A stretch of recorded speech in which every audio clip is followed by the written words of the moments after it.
your hand. Say a word of joy, of gratitude. Tell him, call him by his name. Say, you are Jehovah, my healer, my deliverer, my provider, my blessing. I praise your name and I glorify you. In Jesus' mighty name we have prayed. Father, we on behalf of the commission say thank you. And we say thank you in advance for the ones that will follow. Even the ones that have not been announced. This altar will announce your joy in the name of Jesus.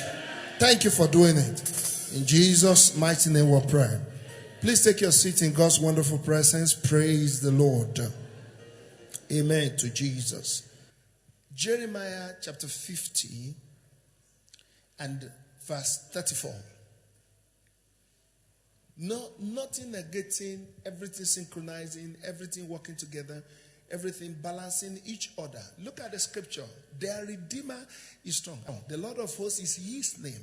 He shall thoroughly plead their cause, that he may give rest to the land and disquiet the inhabitants of Babylon. Now, this is a testimony. Look at it again. And let me have a witness in the house if you consider it so. This is a testimony. Jeremiah is testifying that there was a problem, there is a solution, and the solution is an evidence that the problem is a child's play. Let me announce to you, church, that sometimes it's not every negative thing that is bad. You need sometimes the negative and the positive to provide the current. You need sometimes, as a matter of fact, listen to it. When you ask for miracle, you're asking for trouble. Every time, God, give me a miracle. You need a trouble to have a miracle. Because a miracle is an intervention over an impossible matter. It has to be impossible, and then a divine intervention enters into it, and it becomes a miracle. Okay? You're simply saying, God, that, especially when you say, Lord, look, do for me what nobody had had before. Give me a testimony like nobody has had before. That's okay. That's okay. Get ready for the trouble like nobody has. But the good thing about it is that it doesn't matter what that trouble looks like. What follows it is greater than the trouble that started it. Look at verse 33. And I like this. Verse 33 of these same scriptures. I like this. Thus said the Lord of hosts, the children of Israel and the children of Judah were oppressed together. That's the trouble.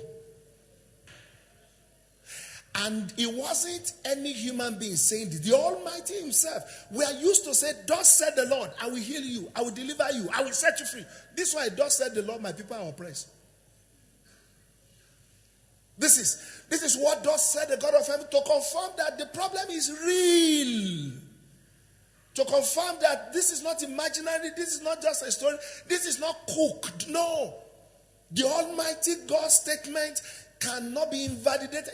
You can't say it doesn't exist. It exists, it's real. I mean, God was saying there's a problem. And the problem is that his own children, the children of Judah, were oppressed together. But, you know, the good thing there, where that statement, this verse and next verse, the reason why it's a testimony is because it said they were. Past tense. They were. It didn't say they are. Present tense.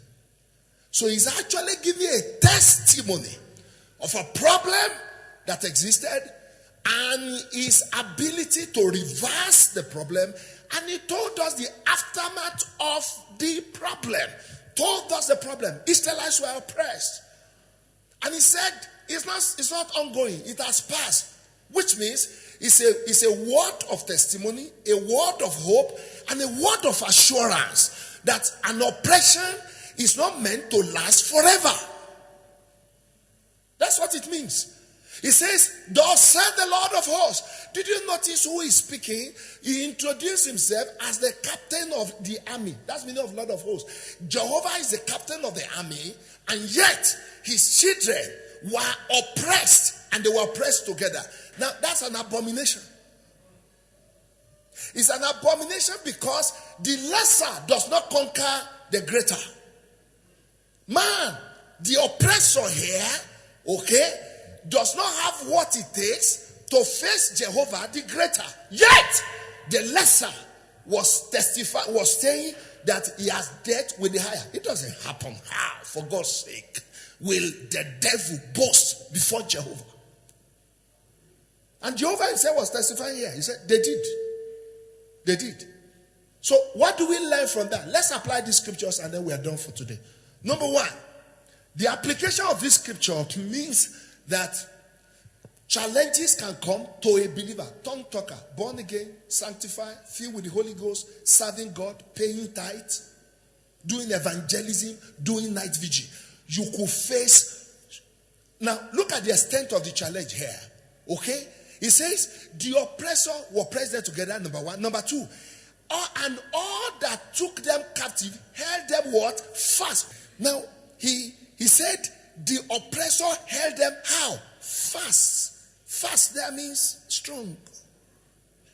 We can, friend, child of God, with all the tithe and the offering, it's not impossible you face financial challenges. It's an abomination, but it can be real.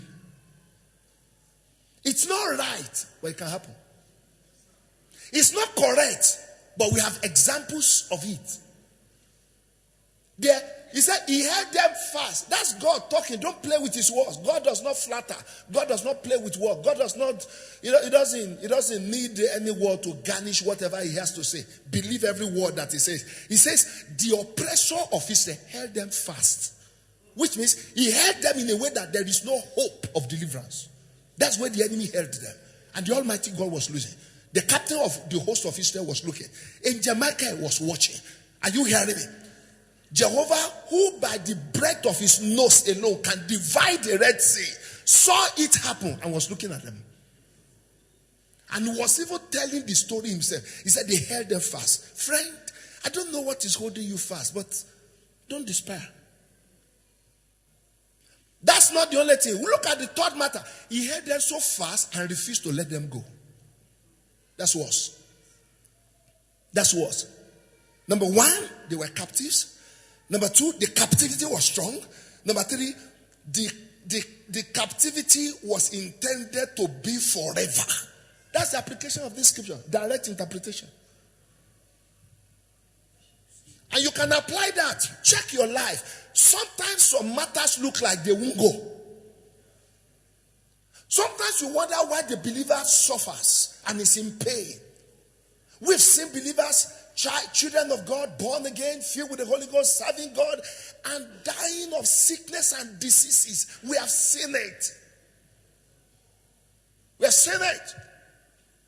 And almost giving an impression that there is no God who can rescue from certain sicknesses. Certain sicknesses hold children of God so fast. When you look at the case, you say, this one is gone. In fact, it kills your enthusiasm about prayer. You don't want to pray. Because death is hanging there. It's sorry.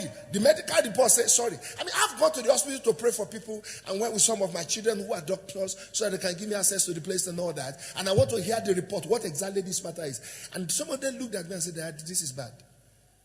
And when you go to pray for somebody, they say, this is bad. 1/4 of your faith has been killed. Dead. They said that this is, and spoken by a professional who knows what he's talking about. He said, the case is bad, sir. Or they call you on the phone and say, now tell me about that case. Say that the case is bad. That's 1/4 dead. The second, the other one out of the remaining 3/4 is what you are seeing yourself. You have had with your ear, 1/4 gone. Then your eye is also reporting to you. Say, look at this person. This person is no longer here. This person can't make it. Your eye is sending it. So your ear is sending a message by hearing. Your eye is sending a message. 1/4 gone by your ear. 1/4 gone by your hearing. Half is gone. You are left with, that's what they call 50-50. You are left only with what you can garner from your inside as your strength, inner strength, and what you can garner by the reason of your understanding of scripture. That's what is left in you. The faith you have and the scripture that you know. That's what remains for the 50. And those ones are easy to live also. And that's the case here. They were captive, abomination, God's children. Number 2, they were not only captive, their oppression was strong, was fast. So that takes away hope. And then finally, the oppressor said, this one won't go. And speaking to who? Speaking to the Almighty. Look at your life. Sometimes situation comes that bad. It can happen in academics, it can happen in career, it can happen in business. I mean, there are nothing in the shop and you borrowed money to buy the goods. And there is no profit, nothing in the bank. The goods are gone and the loan is screaming. That's captivity, strong and endless. Sometimes it's not even medical. Sometimes it could be marriage, it could be childbearing, it could be anything. You just wake up from a very bad sleep and you are sweating hard. That could not be a positive dream. I've seen people wake up screaming and crying, and their partner had to say, wait, what is it? The matter goes beyond the physical. It will have a physical coloration, but spiritual undertone. I mean, Mommy was with me yesterday. I was praying with somebody who was sick. Mommy, you remember? Somebody who was sick, somebody who had stroke. And I was praying. And as I was praying, this very serious manifestation began. I'm sure, heavy manifestation. Jacking every part, pushing everybody, screaming and shouting. And I understood. Physically, he has a name. But behind the physical, there is a spirit. Friend, there's a spirit over every matter. Because the devil tried to have a cover to do an operation so that he can survive against you. So that you can concentrate on something and yet the matter is something else. It's a camouflage in warfare to distract the person who is doing the battle. I've seen 1,001 of them. Okay? I kept saying this. Look, let's not see people who are having challenges as sinners. They don't have to be. Sin is not the only reason why people suffer affliction. Sin is one of it. Undoubtedly. Men pay for their sin, evil for evil. You put your hand into trouble, you reap a harvest of trouble. But man, what evil did Job do? There are righteous men. What evil did Abraham? What was the evil of Abraham? And yet, for good 25 years, there was no child over Abraham. Covenant carrier. The Almighty God personally made covenant with Abraham. Abraham didn't go to look for God. God came to look for him. And said, come, follow me. I will do this for you. Genesis chapter 12. I will bless you. I will make you great. I'll bless them that bless you. Through the families of the earth shall be blessed. God went to Abraham. Abraham was an idol worshiper. Abraham was not in God. And God met him and called him out and asked him to follow him. And God converted his obedience to righteousness. And yet, 25 years, the promise didn't happen. And you know what made it worse? When Abraham got through, Isaac took over. Married at 40, had the first set of children at 60. 20 years. Nobody has been able to decode why Hannah did not have a child. The Bible says in 1 John chapter 1 that God had closed her womb. No explanation. That's what shows God as the Almighty. I say, yo, he does what he likes in the affairs of men. And nobody asks him, why doest thou what thou doest? That's why he's Kabiesi of the universe. I mean, he has done it. Who asks him? And nobody so far has asked him. And then when he chooses, he opened it. If a witch tie you, will command it to catch fire. If a demon confront you, we warn him that if he doesn't want to go back to hell earlier than necessary, he should get out of here. And it goes. But when the Almighty shut the womb, who do you appeal to? That's the highest authority. Nowhere. My mother says, when God sentences you, there's no appeal. Because there's no judge to sit over the case anymore. But because he's Jehovah, when it pleases him, he opened it. And nobody said, why did you close and open? God can close and open. No controversy. And that's exactly what we're looking at here. Look, why is this captivity an abomination? Because it involved the children of the Most High. Because it involved people that God called himself. A generation God said, he is my own. And yet, the devil confronted them and dealt with them. I get worried when I heard Jesus say, Lazarus, our friend, is sick. Those two words don't go together. Our friend. How can he be a friend of Jesus? The place Jesus goes to relax when he needs to relax. The place Jesus goes to eat when he needs to eat. The place where Jesus shows humanity. And there he walks around, they crack joke, they do everything. And suddenly, the devil did not know anywhere else to do, anywhere else to go, nobody else to confront. And he dared Jesus and confronted his friend. And Jesus himself stood up and said, our friend. If Lazarus had become a sinner, Jesus would never have called him our friend. He wasn't even a friend of Jesus alone. He was our friend. Everybody was involved. And then he said he's sick. And you know what the devil did in that case? He made sure he was sick on time when Jesus was busy and far away. He didn't do that alone. He made sure that before Jesus could call Jack, the man was dead. And in case Jesus still want to show some power, because the man was dead, the devil knows I can raise the dead. He locked him up inside the grave. He didn't put him in the grave alone. He made sure that the body decomposed on time. 4 days. So that by the time Jesus came, hope is lost. But it's a lie. It's a lie. Somebody say it's a lie. Talk to me. Say it's a lie. Say it again. Say it's a lie. It's a lie. What are you talking about? Sit down. As soon as Jesus came, he just looked around and said, where is Lazarus? They said, he's not only dead, he's been buried. He said, oh, really? Can we visit? He was going on tourism, testimony tourism. So they went over there and they got to the grave. He said, where did you lay him? They said, here. He said, oh, really? Okay, remove the stone. They said, he's men. He said, what's your trouble? Me. The resurrection and the life. Standing in a graveyard. You want me to kill you and wake you up? So that you can know the power that is talking to you. Okay, let me kill you and raise you up. So when you wake up, you remove the stone. They say, sorry sir, we will remove the stone. So, roll off the stone. They say he's thinking to announce that too hopeless. There are cases that are hopeless, there are cases that are hopelessly hopeless. The devil did everything, sharp. This boy is called it sharply. Just pew. Sick, dead, buried, decomposed. That enemy did not know that there is what is called the value of dry bone. That was the information they didn't have.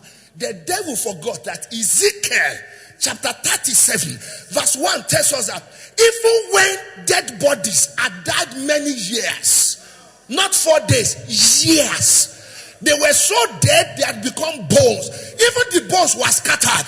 You can have the head there, have the leg there. They were scattered abroad. Even in a scatteredly, hopeless case, an ordinary prophet stood and commanded, and every bone located his part without DNA.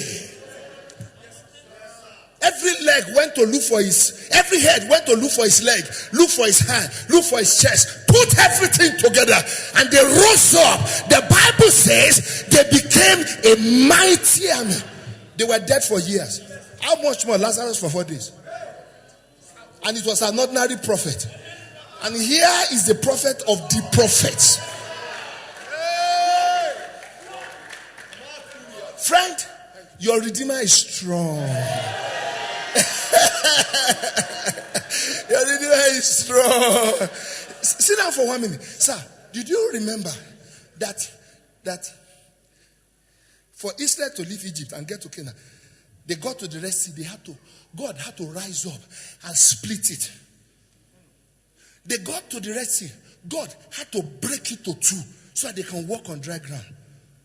That was what a prophet in Moses can do. Sir, when Jesus came,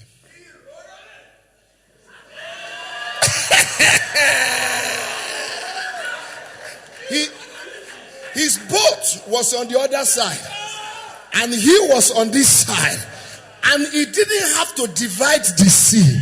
He just said to himself, oh, boat, you are in that place. I am coming. I am coming.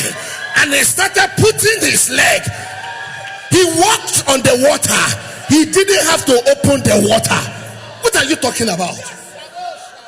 Your Redeemer is strong. Church, your Redeemer is strong. Are there people facing challenges here? Your Redeemer is strong. Sit down. Sit down. And he walked on the water. And then, because of reportage, because of one day when the story will be told, Peter said, it's not Jesus, it's a spirit. Jesus needed to quickly correct it.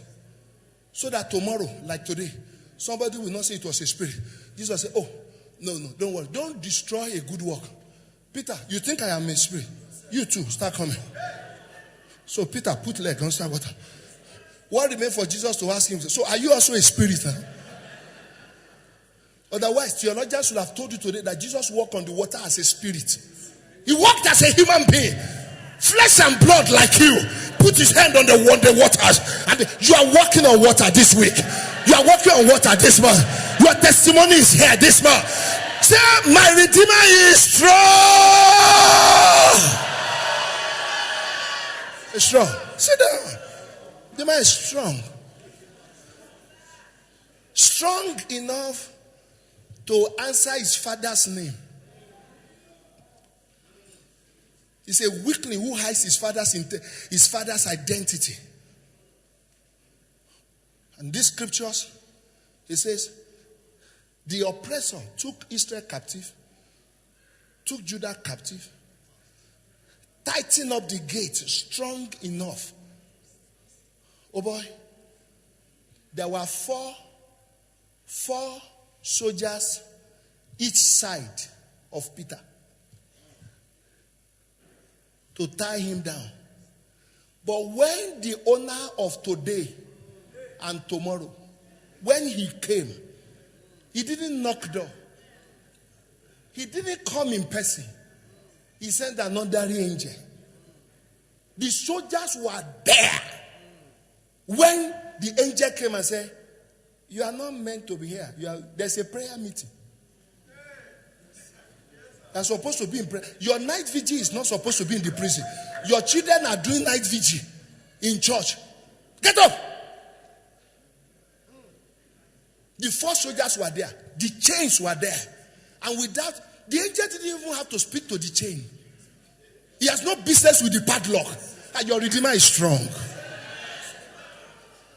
An ordinary angel. He just tapped Peter. I said, arise. And Peter stood up.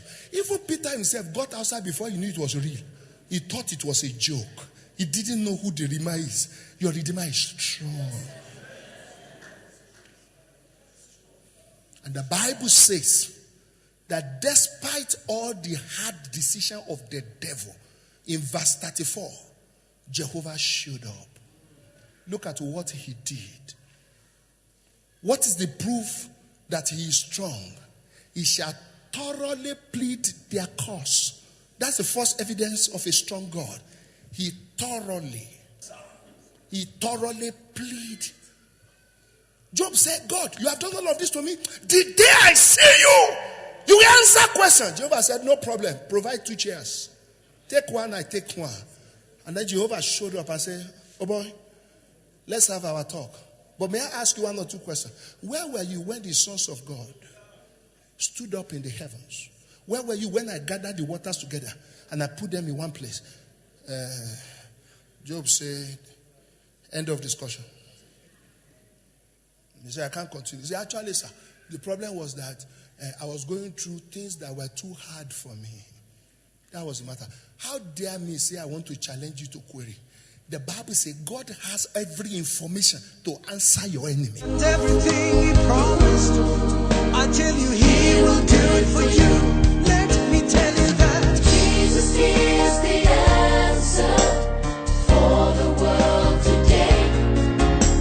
Above Him there's no other. Jesus is the way. Let me tell you that Jesus is the answer for the world today. He's the answer for the world Above Him today. there's no other. Jesus is the way. Jesus. He is the answer for the world today. Above Him there's no other. Oh, Jesus. Oh, Jesus. He is the answer for the world today. I know that Jesus is the way.